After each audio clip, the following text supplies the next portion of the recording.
Hello everyone, welcome back to digital platform of Winsome International school.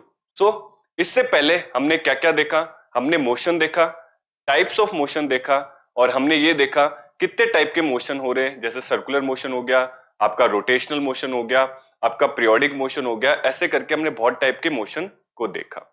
फिर हमने देखा कोई चीज तेज चलती है या धीरे चलती है, और स्पीड का कॉन्सेप्ट हमने पढ़ा कि किसी फिक्स डिस्टेंस को जितने टाइम में हम कवर कर रहे हैं तो क्या कॉन्सेप्ट आ जाता है, हमारा स्पीड का कॉन्सेप्ट आ जाता है। आज क्या पढ़ेंगे? तो आज हम पढ़ेंगे मेजरमेंट ऑफ टाइम। हमने स्पीड देख लिया, हमने डिस्टेंस को समझ लिया, अब टाइम को समझते हैं। तो पहले के लोग टाइम को कैसे नापते थे? उनके पास घड़ियां तो थी नहीं। आज के टाइम हम घड़ियां देखते हैं और वॉचेस देखते हैं और टाइम का पता चल जाता है। लेकिन पहले के लोग कैसे देखते होंगे? तो नेचुरल फिनोमिना, नेचर से वो एसोसिएट करते थे टाइम को। जिसका एक एग्जांपल आप क्या कर सकते हो? अगर मैं बोलूं, क्या बोल रहा हूं मैं कि सनसेट, क्या बोला मैंने? एक तो मैंने बोला time of sunrise, time of sunrise, और एक मैंने क्या बोला? Time of sunset, time of sunset.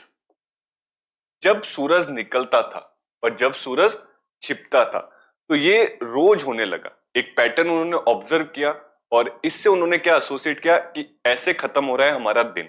मतलब उनके पास वॉचेस नहीं हुआ करती थी, लेकिन सन की डायरेक्शन और सन के मोशन को उन्होंने अच्छे से देखा और क्या निकाल लिया कि एक दिन ये टाइम होता है।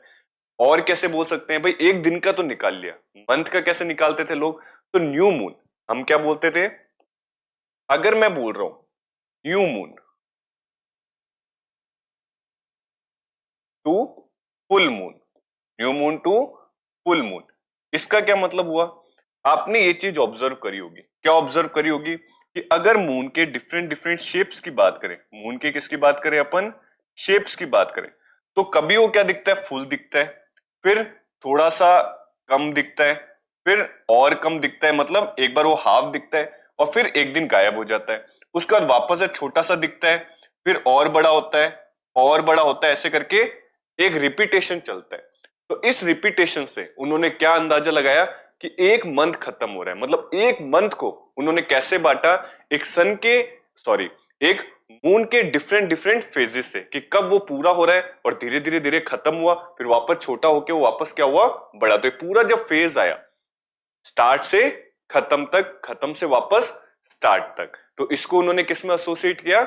एक मंथ में एसोसिएट किया। वैसे डे को किस में एसोसिएट किया? तो सन का उगना और छिपने से एसोसिएट किया। धीरे धीरे यही चलता गया। और किन किन चीजों से उन्होंने अपना टाइम मेजर किया होगा? तो ये तो नेचुरल फिनोमेना हो गया। और अगर मैं बोलूं जिन्होंने उनकी हेल्प की एक टाइम मेजरिंग डिवाइसेस के थ्रू, तो हम क्या बोल सकते हैं? सनडाइल। सनडाइल का फिनोमेना क्या होता है? सनडाइल जो है पूरा का पूरा किस पे काम करता है? आपके शैडो के। जैसे ही सन की सनरेज इसके ऊपर पड़ती है तो सामने क्या आता है? आपका शैडो आता है, जिससे उनको क्या पता चलता रहता है? टाइम का पता चलता रहता है।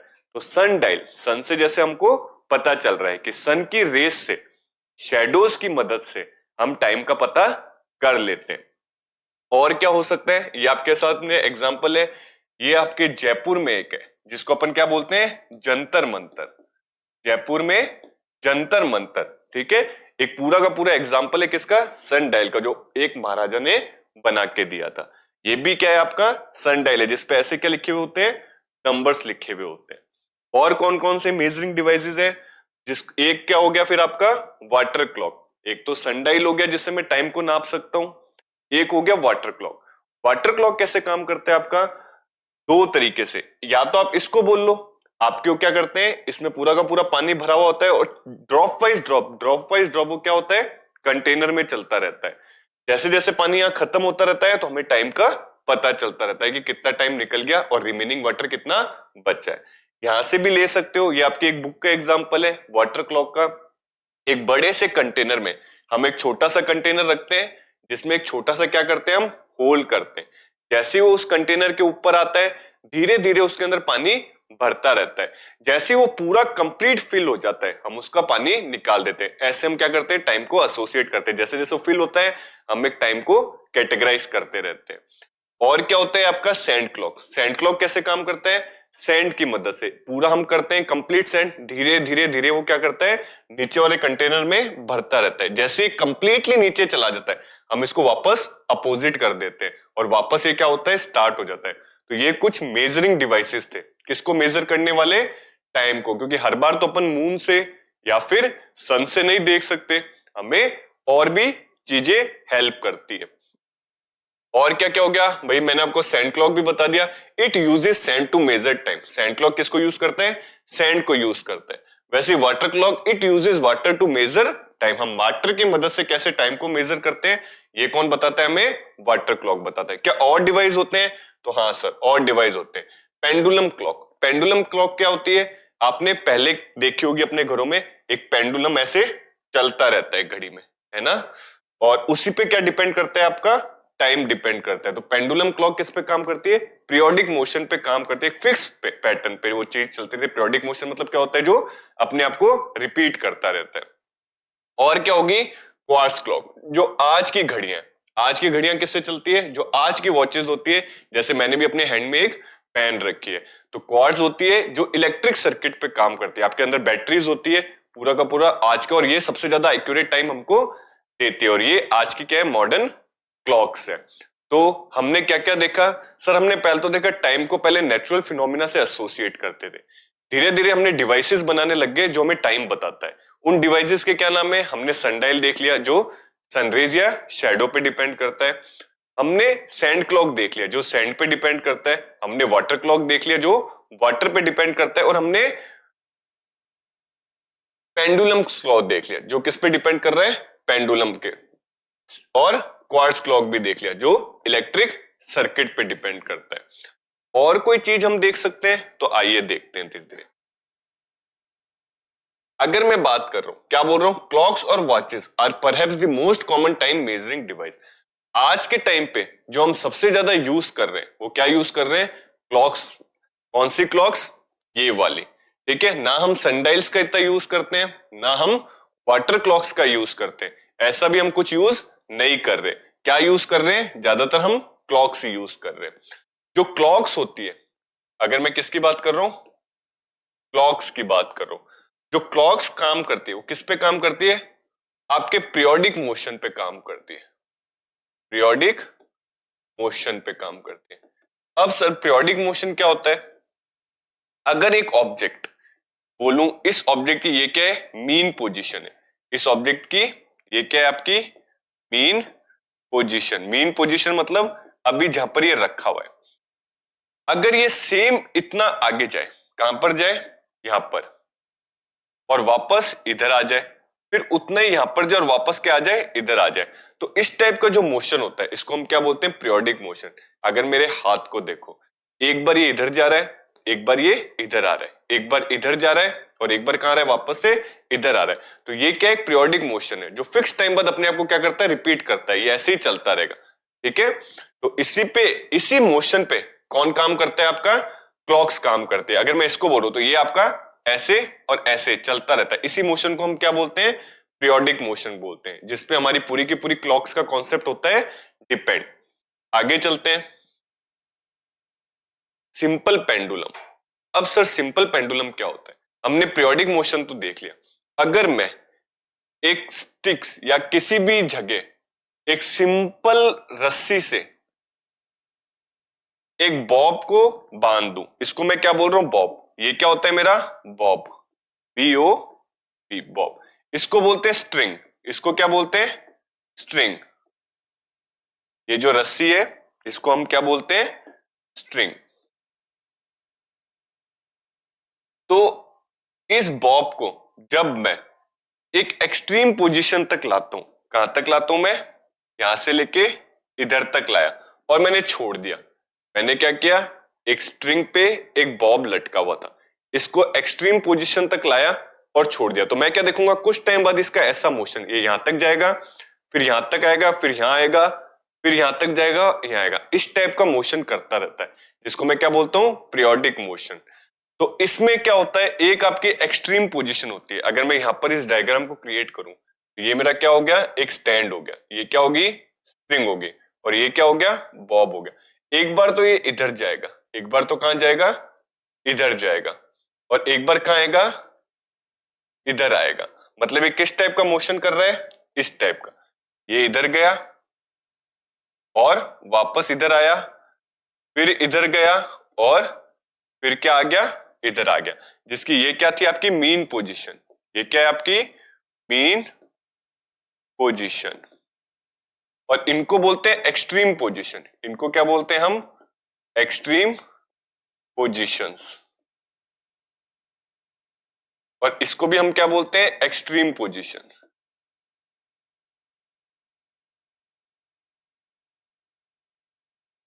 तो ऐसे एक पीरियोडिक या पेंडुलम क्या करता है, काम करता है, और ये सिंपली ऐसे रोटेट करता रहता है एक्सट्रीम पोजीशन तक, वापस मीन पोजीशन, फिर एक्सट्रीम पोजीशन, वापस मीन पोजीशन। और आगे चलते हैं। होप आपको ये सिंपल पेंडुलम वाला डायग्राम अच्छे से समझ आया होगा। The true and fro motion of a simple pendulum is an example of periodic or an oscillatory motion. जितने भी मोशंस होते हैं जिनको मैं पीरियोडिक बोल सकता हूं, उनको मैं ऑक्सीलेटरी मोशन भी बोल सकता हूं। टू एंड फ्रो बोल लो, बैक और फोर्थ बोल लो। जैसे आप झूला झूलते हो, आप जितना आगे जाते हो उतने ही कहां आते हो, पीछे आते हो। जितना आगे जाते हो उतना ही वापस बीच में आए, फिर उतना ही पीछे गए। तो ये भी क्या है, ऑक्सीलेटरी मोशन है, या फिर क्या है, पीरियोडिक मोशन है।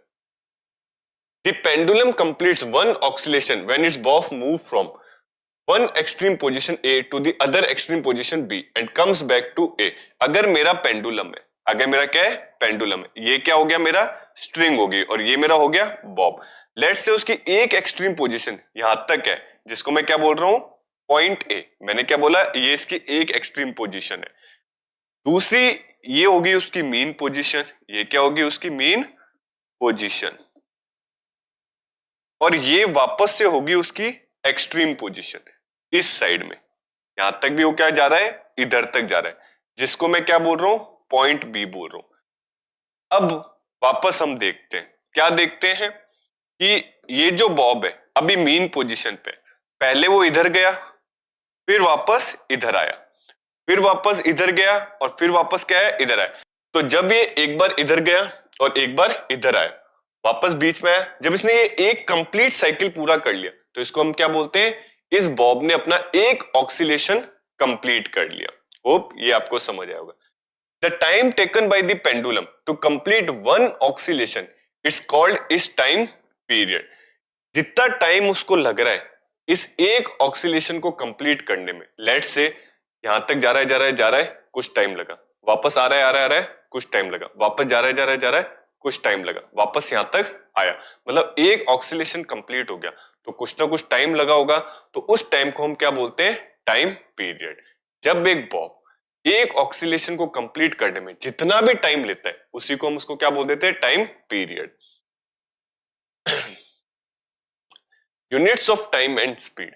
Units of time and speed से मैं क्या समझता हूं, कोई भी जो क्वांटिटी है, फिजिकल क्वांटिटी, या whether it should be your distance, whether it should be your displacement, time, speed, X Y Z, anything, सबकी एक यूनिट होती है। सबकी हमने क्या कर रखी है, एक यूनिट डिफाइंड कर रखी है। और एक ऐसा यूनिट होती है जिसको हम क्या बोलते हैं, स्टैंडर्ड यूनिट, जो पूरा का पूरा वर्ल्ड उसको क्या करता है, फॉलो करता है, मायने रखता है। तो अगर मैं टाइम की ऐसे यूनिट की बात करूं, मैं किसकी बात कर रहा हूं, टाइम की। तो टाइम की जो ऐसा यूनिट होती है वो कौन सी होती है, सेकंड्स। वो क्या होती है, आपकी सेकंड। लेकिन क्या सिर्फ सेकंड से ही हम टाइम नाप सकते हैं, नहीं। हम जो इससे थोड़ा सा और बड़ा टाइम, वो कैसे नाप सकते हैं भाई, हम उसको मिनट्स में भी नाप सकते हैं। ठीक है, हम उसको किस में नाप सकते हैं, मिनट्स के अंदर। और हम इसको किस में नाप सकते हैं, हम भाई आवर में भी नाप सकते हैं। सेकंड्स भी हो सकता है, मिनट भी हो सकता है, और आवर भी हो सकता है। अगर मैं इसके कन्वर्जन की बात करूं तो मुझे पता है 1 आवर इज इक्वल टू कितना होता है मेरा, 60 मिनट होता है। और 1 मिनट इज इक्वल टू मेरे पास कितना होता है, 60 सेकेंड्स होता है। और अगर मुझे ये देखना है 1 आवर में कितने सेकंड्स होते हैं, तो मैं क्या बोलूंगा, 60 इंटू 60, तो कितने हो गए मेरे पास, 3600 सेकेंड्स हो गए। तो ये क्या होते हैं, एक टाइम की मेजरिंग यूनिट है। डिपेंड करता है कि मुझे बड़े पीरियड के लिए चाहिए या फिर छोटे पीरियड के लिए चाहिए। लेकिन अगर मैं स्टैंडर्ड यूनिट की बात कर रहा हूं तो वो सिर्फ एक हो सकती है, जिसका नाम क्या है अपना, सेकंड्स। ठीक है। और सेम अगर मैं स्पीड की बात कर रहा हूं, अगर मैं स्पीड की बात करूं तो स्पीड की अगर मैं यूनिट्स की बात करूं तो स्पीड की कौन कौन सी यूनिट्स होगी मेरे पास, तो स्पीड्स को मैं मीटर पर सेकंड में भी नाप सकता हूं। मैं स्पीड को इससे थोड़ी सी बड़ी किलोमीटर पर आवर में भी नाप सकता हूं, और मैं स्पीड को सेंटीमीटर पर सेकंड में भी कर सकता हूं। मतलब स्पीड को भी मैं बहुत सारी यूनिट्स में बांट सकता हूं या मेजर कर सकता हूं। लेकिन मेरी जो एक स्टैंडर्ड यूनिट होगी वो कौन सी होगी, तो मीटर पर सेकंड होगी। इस मीटर पर सेकंड का मतलब क्या होता है, इस मीटर पर सेकंड का मतलब होता है कि the body moves 1 metre in 1 second. कि अगर एक बॉडी 1 सेकंड में 1 मीटर का डिस्टेंस कवर कर रही है तो जिस स्पीड से वो कवर कर रही होगी उसको मैं क्या बोलता हूं, 1 मीटर पर सेकंड। तो उसकी स्पीड क्या हो जाएगी, 1 मीटर पर सेकंड की उसकी क्या हो जाएगी, स्पीड हो जाएगी। सर इस पे थोड़े बहुत न्यूमेरिकल्स भी आते हैं, या एक चीज और आती है, the symbol of all the units written in singular. इसका क्या मतलब होता है कि जितनी भी मैं यूनिट्स लेता हूं इनको मैं प्लूरल नहीं बना सकता। मैं सेंटीमीटर को सेंटीमीटर्स नहीं कर सकता, मैं किलोमीटर को किलोमीटर्स नहीं कर सकता। मेरे लिए अगर मैं 1 किलोमीटर लिख रहा हूं तो भी किलोमीटर ही रहेगा, 2 को मैं किलोमीटर्स नहीं लिख सकता। अगर मैं 2 किलोमीटर्स लिख रहा हूं तो मेरा सरासर ये चीज क्या हो जाएगी, गलत हो जाएगी। इसके लिए भी मुझे क्या लिखना पड़ेगा, 2 किलोमीटर से लिखना पड़ेगा। क्या लिखना पड़ेगा, 2 किलोमीटर। दोनों की दोनों, चाहे 1 के लिए हो या 2 के लिए हो, मुझे सिंगुलर ही रखनी है, मुझे प्लूरल नहीं रखनी। वैसे अगर मैं बोलूं, अगर मैं 1 मीटर बोल रहा हूं तो भी ठीक है,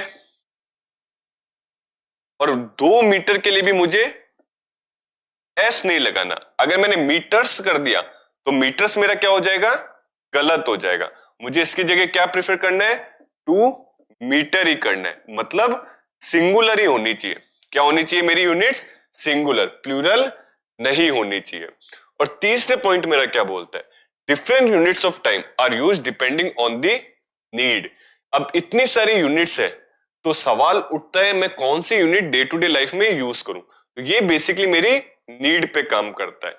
अगर मुझे एक पूरे दिन का रखना है तो मैं क्या करूंगा, डे के हिसाब से अपनी यूनिट्स रख लूंगा। टाइम को बांटना है, अगर आवर्स के हिसाब से चाहिए तो मैं आवर्स में रख लूंगा।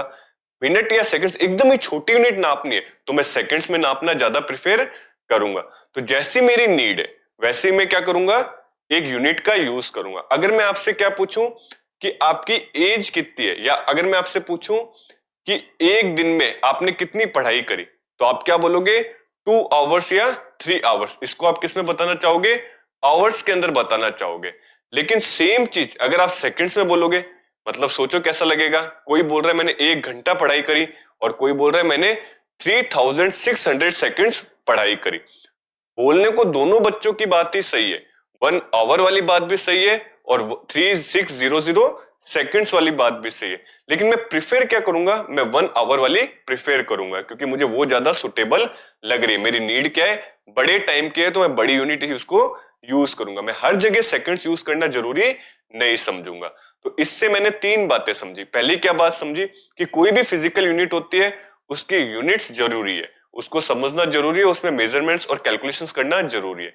सेकंड, यूनिट्स लिखते वक्त हमेशा ध्यान रखना है कि उसको प्लूरल फॉर्म नहीं बनाना, मतलब एस या ईएस नहीं लगाना, वो जैसी है वैसी ही रहना चाहिए। और तीसरी बात, अगर एक टाइम की ऐसे यूनिट सेकंड्स होती है तो हर बार मैं सेकंड्स में किसी चीज को मेजर करूं जरूरी नहीं है। मैं अपने अकॉर्डिंग कभी बड़ी यूनिट्स भी ले सकता हूं, कभी छोटी यूनिट भी ले सकता हूं। अगर स्पीड है तो मैं उसको किलोमीटर पर आवर में भी यूज कर सकता हूं, मीटर पर सेकंड में भी यूज कर सकता हूं, मेरी नीड के अकॉर्डिंग। ठीक है, होप यहां तक की बातें आपको अच्छे से समझ आई होगी। नेक्स्ट मेरा आ रहा है conversion between kilometre per hour and metre per second. अगर मुझे एक बड़ी यूनिट दे रखी है या एक छोटी यूनिट दे रखी है, इन दोनों को अगर मुझे एक स्टैंडर्ड यूनिट में कन्वर्ट करना है तो मैं उसको कन्वर्ट कैसे करूंगा। एक स्टैंडर्ड यूनिट में कन्वर्ट करना बहुत ज्यादा जरूरी है। अगर मैं एक चीज लिख रहा हूं, क्या लिख रहा हूं, 36 किलोमीटर पर आवर। तो इसका मतलब क्या होता है? इसका ये मतलब होता है 36 किलोमीटर अपॉन में पर का मतलब होता है आवर, मतलब H.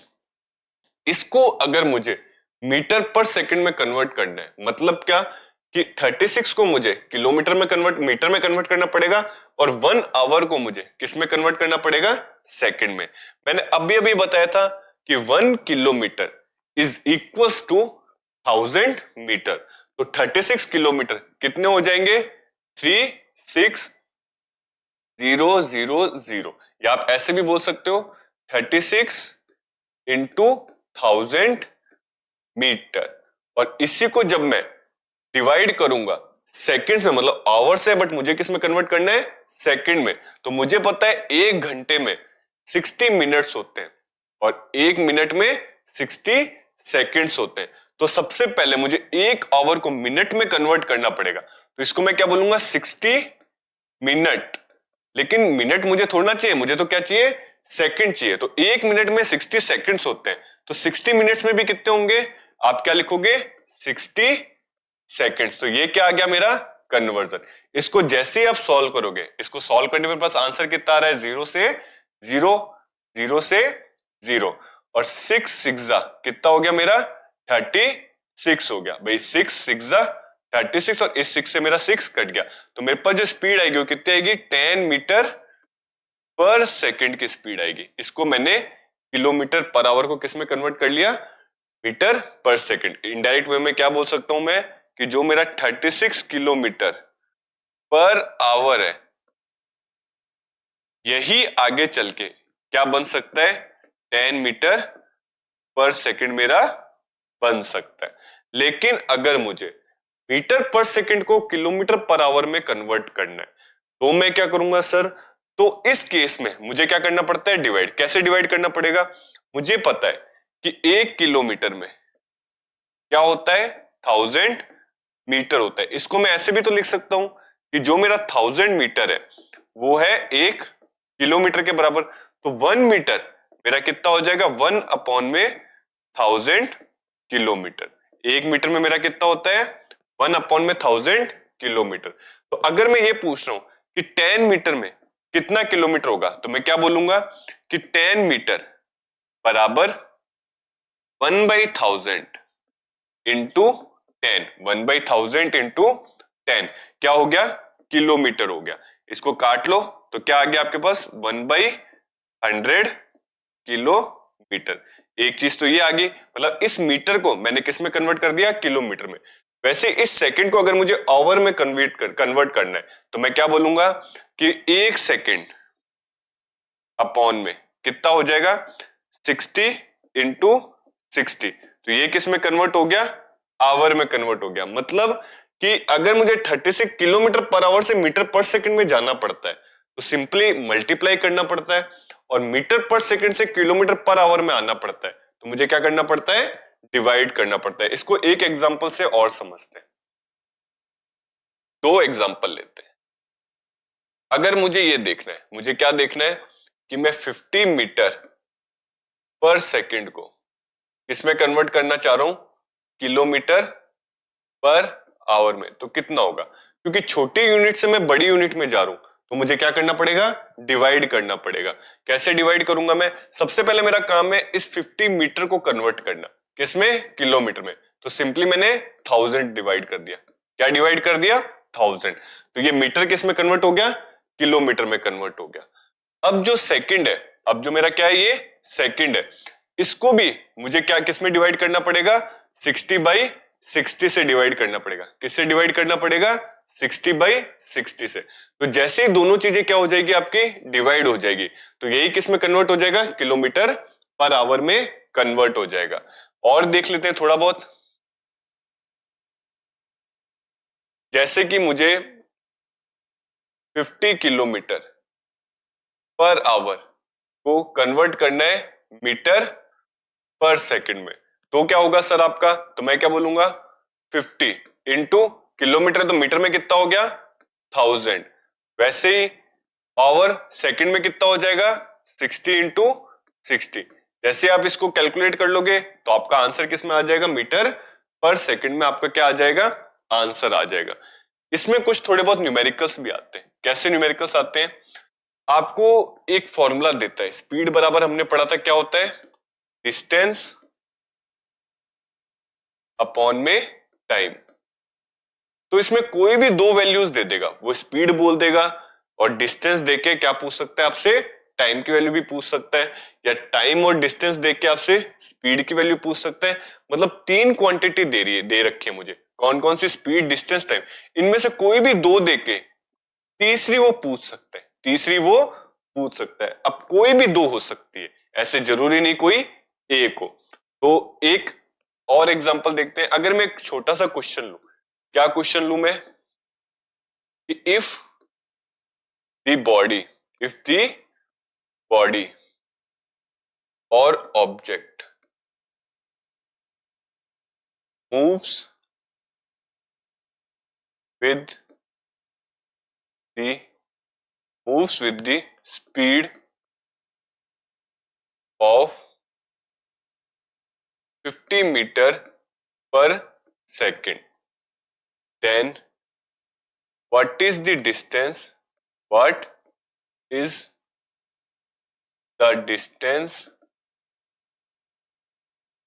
covered by the body in 10 seconds। सबसे पहले इस क्वेश्चन को पढ़ के हम क्या निकालते हैं, गिवन इंफॉर्मेशन निकालते हैं। भाई हमें गिवन क्या क्या है, तो गिवन मैंने क्या देखा, मुझे एक तो क्या दे रखी है, स्पीड दे रखी है। क्या दे रखी है, स्पीड। किसके बराबर दे रखी है, स्पीड बराबर मेरे को कितना दे रखा है, 50 मीटर पर सेकंड दे रखा है। सेकंड चीज मुझे क्या गिवन दे रखी है, तो मेरे को टाइम गिवन दे रखा है। क्या दे रखा है, टाइम, जो कि मुझे कितना दे रखा है सर, 10 सेकंड दे रखा है।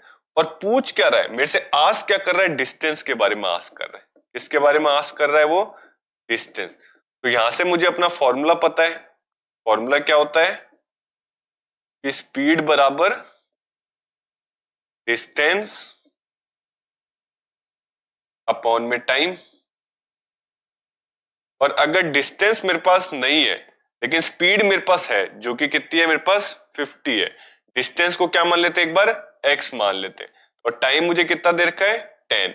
तो जैसे ही मुझे x है, क्योंकि x के 10 के डिवाइड में, तो इक्वल्स टू के उधर जाके क्या हो जाता है, मल्टीप्लाई हो जाता है। ये चीज हमने छोटी क्लासेस में सीखी है। तो यहां से x बराबर क्या आ जाएगा मेरा, 50 इंटू 10।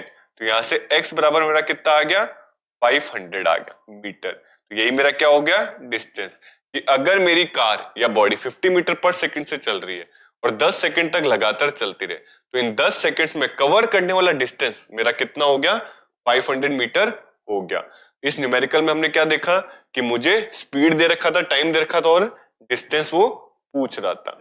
इसलिए ऐसे न्यूमेरिकल्स कैसे कर सकते हो आप, कोई भी दो चीज दे रखी होगी, तीसरी वो आपसे क्या करेगा, आस्क करेगा। अब हमने जो कन्वर्जन पढ़ा था उनमें न्यूमेरिकल्स का क्या काम है, तो कन्वर्जन में एक चीज हो जाती है, क्या हो जाती है, अगर मैं इसको रब करता हूं, वो क्या बोल देता, कोई ना कोई एक चीज गड़बड़ दे देता। 10 सेकंड्स की जगह मैं बोल देता हूं 10 मिनट्स। मैंने क्या बोल दिया, 10 मिनट्स। अब ये मेरा क्वेश्चन थोड़ा सा बदल गया। कैसे बदल गया, अब अगर किसी बच्चे ने क्या लिखा, स्पीड बराबर डिस्टेंस अपॉन टाइम, और सीधा क्या किया, स्पीड की जगह रखा 50, डिस्टेंस की जगह रखा x और टाइम की जगह कितना रख दिया, 10 था, 10 मिनट तो 10। तो ये चीज क्या होगी, गलत हो जाएगी। कैसे गलत हो जाएगी सर, क्योंकि अभी इनकी यूनिट स्टैंडर्ड यूनिट्स नहीं है। मैंने स्पीड को देखा जो कि मेरी थी 50 मीटर पर सेकंड, जो कि इसकी स्टैंडर्ड यूनिट थी जो मैंने आपको बताई। लेकिन टाइम की जो मिनट होती है वो स्टैंडर्ड यूनिट ना होके, वो जो टाइम की जो मिनट होता है 10 मिनट, मिनट क्या होती है, टाइम की स्टैंडर्ड यूनिट नहीं होती। क्या होती है सर आपकी, एक ऐसा यूनिट मुझे चाहिए जो कि क्या होती है, सेकंड, जो कि क्या होती है, सेकंड। तो इस मिनट को मुझे सेकंड में कन्वर्ट करना पड़ेगा। विदाउट कन्वर्टिंग इन दी एसआई यूनिट्स मैं कोई भी वैल्यू पुट नहीं कर सकता। अगर हर चीज की ऐसा यूनिट में चल रहा है तो इसको भी मुझे ऐसा यूनिट में रखना पड़ेगा। तो सबसे पहले मुझे कन्वर्ट करना पड़ेगा 10 मिनट को सेकेंड्स में, जो कि कितना होता है, मैंने बोला 1 minute is equal to 60 seconds. Then 1 second, या मैं ऐसे बोल सकता हूं 10 मिनट, क्योंकि मुझे कन्वर्ट किसको करना है, 10 को करना है। तो मैं क्या बोलूंगा, 10 मिनट्स बराबर कितना होता है, 60 इंटू 10। तो मेरे पास कितना आ गया, 600 सेकेंड आ गया। अब जो मेरा टाइम है वो एक स्टैंडर्ड यूनिट में आया है, और इसी को मैं पुट करूंगा टाइम की जगह। मैं 10 को डायरेक्ट पुट नहीं कर सकता। तो स्पीड बराबर मेरे पास कितनी आ जाएगी, डिस्टेंस अपॉन में टाइम। यहाँ पे तो 50 सही है, यहाँ पर x भी सही है, बट 10 की जगह मुझे यहाँ पे कितना रखना पड़ेगा, 600 रखना पड़ेगा। तो x बराबर मेरे पास कितना आ जाएगा, 600 इंटू 50। तो यहां से x बराबर मेरे पास कितना आ गया, 6 5 मेरे पास 30, और ये 3 0। तो मैं क्या बोलूंगा, 3000 या 30,000 मीटर। कितना बोलूंगा मैं, उसने जो डिस्टेंस ट्रेवल किया वो 30,000 मीटर का क्या। तो इसलिए मैंने आपको क्या सिखाए थे, कन्वर्जन सिखाए थे। विदाउट कन्वर्जन अगर न्यूमेरिकल में कोई सेम यूनिट नहीं है तो आप उसको सॉल्व नहीं कर पाओगे, या अगर कर भी लोगे डायरेक्ट पुट करके तो वो आंसर गलत होगा। हमें ट्राई करना है कि पूरा का पूरा क्वेश्चन किसमें सॉल्व हो, आपकी एसआई यूनिट में। मतलब यूनिट्स क्या होनी चाहिए, सेम होनी चाहिए। अब आते हैं दो टर्म्स आपके आगे आ रही है, स्पीडोमीटर और ऑडोमीटर। अगर मैं किसकी बात कर रहा हूं, स्पीडोमीटर, तो it is a device which is used in the vehicles such as cars and trucks which measure the speed in kilometre per hour. दो इंफॉर्मेशन निकल के आई। पहला तो जो स्पीडोमीटर होता है वो क्या होता है, एक डिवाइस होता है। अब अगर ये डिवाइस होता है तो क्या काम आता है, तो ये काम आता है हमारा स्पीड को मेजर करने में। किसको मेजर करने में, स्पीड को। लेकिन ये स्पीड मेजर किस में करता है, क्या ऐसा यूनिट मीटर पर सेकंड में करता है या सेंटीमीटर पर सेकंड में करता है, तो नहीं सर, ये किस में करता है, किलोमीटर पर आवर में हमारी क्या करता है, ऐसा यूनिट को कवर करता है, मतलब स्पीड को मेजर करता है। आपने कार्स में देखा होगा, इस टाइप की कार के आगे ऐसा सर्कल सा बना हुआ होता है जिसके अंदर स्पीड दे रखी होती है, और एक पॉइंटर दिखा रहा होता है कि कितनी स्पीड में आपकी कार या आपकी बाइक चल रही है। तो इसी डिवाइस को हम क्या बोलते हैं, स्पीडोमीटर। और ये हमेशा किस में मेजर होता है, किलोमीटर पर आवर में मेजर होता है। दूसरी चीज देखो, यहां पर एक चीज और दिख रही है मुझे। क्या दिख रही है मुझे, एक छोटा सा बॉक्स दिख रहा है। यहाँ पे क्या दिख रहा है, एक छोटा सा बॉक्स जिसपे कुछ नंबर लिखे हुए, जिसपे क्या लिखे हुए, कुछ ऐसे बना हुआ है और नंबर लिखे हुए। क्या क्या नंबर लिखे हुए, लेट से बनाने की कोशिश करते हैं। एक पे तो क्या लिखा है, 5 0 3 2 1 1, ऐसे करके क्या लिखे हुए नंबर। तो ये जो डिवाइस है इसको बोलते हैं ऑडोमीटर। इसको क्या बोलते हैं हम, ऑडोमीटर। ऑडोमीटर जो मैंने आगे लिख भी रखा है। और ये जो ऑडोमीटर होता है, ये मेरा जो क्या होता है, ऑडोमीटर, ये किस में आता है, it measure the distance. It measures the distance. तो अगर आपसे सिंपली क्वेश्चन कर लिया जाए, क्या क्वेश्चन कर लिया जाए कि what is the basic difference between a speedometer and a odometer, तो क्या बोलोगे सर, कि स्पीडोमीटर तो स्पीड नापने के काम आता है कि मेरी गाड़ी किस स्पीड से चल रही है, और ऑडोमीटर डिस्टेंस नापने के काम आता है कि मेरी गाड़ी अब तक कितना चल चुकी है। वो भी किलोमीटर्स में होता है, और इस ऑडोमीटर भी किस में होता है, किलोमीटर्स में। स्पीडोमीटर भी जो मेरी स्पीड देता है किस में देता है, किलोमीटर पर आवर में देता है, और ऑडोमीटर जो मेरे को डिस्टेंस देता है वो किस में देता है, किलोमीटर्स के अंदर देता है। तो होप ये दोनों टर्म्स आपको अच्छे से क्लियर हुई होगी। नेक्स्ट आता है अपने ग्राफ्स। जैसा आपने यूज कर रखी होगी ग्राफ कॉपी इस टाइप की, तो ग्राफ्स क्या होते हैं सर, सबसे पहले तो थोड़ा ग्राफ्स के बारे में हम जानते हैं, बेसिक नॉलेज लेते हैं। तो ग्राफ हमेशा ध्यान रखना, दो एक्सिस होती है। अगर मैं बोल रहा हूं ये वाली एक्सिस, और मैंने क्या बोला, एक एक्सिस मैंने ये बना ली, जहां पर ये दोनों एक्सिस मीट हो रही है, जहां पर मेरी ये दोनों की दोनों एक्सिस क्या हो रही है, मीट हो रही है, इसको मैं बोलता हूं ओरिजिन। ये मेरा क्या है, यहाँ पे दोनों मीट हो रही है, उसको मैं क्या बोलता हूं, ओरिजिन पॉइंट। ओरिजिन, और रिप्रेजेंट करते हैं इसको 0,0 को। एक जो एक्सिस है इसको मैं बोलता हूं एक्स एक्सिस, एक्स एक्सिस पूरी की पूरी, और ये होगी मेरी वाई एक्सिस। ऐसी एक्स एक्सिस, अगर ये पूरी एक्स एक्सिस है तो ओरिजिन के बाद यहां पे पॉजिटिव नंबर आते हैं 1 2 3 4 5 6 और 7, लेकिन इधर नेगेटिव मार्क्स आते हैं 1 2 3 4। यहां पर क्या चल रहे हैं नेगेटिव, और यहां क्या चल रहे हैं पॉजिटिव। तो पॉजिटिव एक्स एक्सिस को मैं किससे रिप्रेजेंट करता हूं एक्स डैश, एक्स से। पॉजिटिव को मैं किससे रिप्रेजेंट कर रहा हूं एक्स से, और नेगेटिव को किससे रिप्रेजेंट करता हूं मैं एक्स डैश से।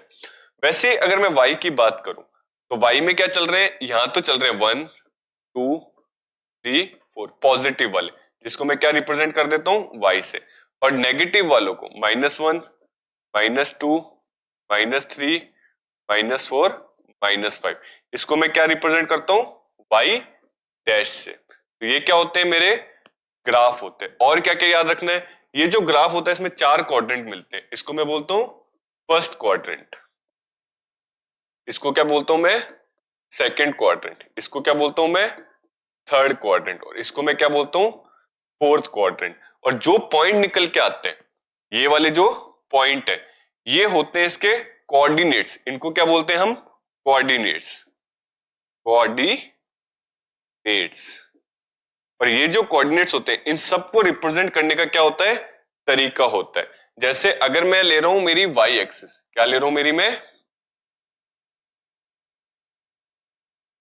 क्या ले रहा हूं, यहां तो क्या चल रही है मेरी वाई एक्सिस, लेट्स से ये मेरी क्या हो गई वाई एक्सिस, और ये मेरी होगी एक्स एक्सिस, और ये मेरा क्या हो गया ओरिजिन। तो ग्राफ में मैं क्या करता हूं सिर्फ पॉजिटिव पार्ट ले लेता हूं। कौन से पार्ट ले लेता हूं पॉजिटिव, ये क्या वाई एक्सिस का पार्ट हो गया, और ये क्या हो गया एक्स। इतना इतना जो शेडो रीजन है वो क्या शो कर रहा है मेरा पॉजिटिव पार्ट शो कर रहा है, ये भी मेरी क्या देता है पॉजिटिव वैल्यू, और ये भी मेरी क्या दे रहा है पॉजिटिव वैल्यू। तो इस शेडेड पोर्शन को अगर मैं खींच के क्या ले आऊं बाहर ले आऊं तो मेरा एक ग्राफ बनता है। कौन सा ग्राफ बनता है, जिसको क्या बोलता हूं मैं distance time graph. Distance time graph आपके एक ही ग्राफ है, वैसे तो बहुत टाइप के ग्राफ होते हैं बट पर्टिकुलर आपकी क्लास में एक ही ग्राफ है जिसको हम पढ़ते हैं, जिसका नाम क्या है मेरा डिस्टेंस टाइम ग्राफ। तो जैसा कि हमने देखा ग्राफ में हमें क्या क्या याद रखना है, एक्स एक्सिस क्या होती है, वाई एक्सिस क्या होती है, ओरिजिन पॉइंट क्या होते हैं, एक कोऑर्डिनेट्स क्या होते हैं। कोऑर्डिनेट्स में भी दो टाइप के हो रहे हैं, पहला वाला क्या शो कर रहा है एक्स एक्सिस को, और दूसरा वाला क्या शो कर रहा है वाई एक्सिस को।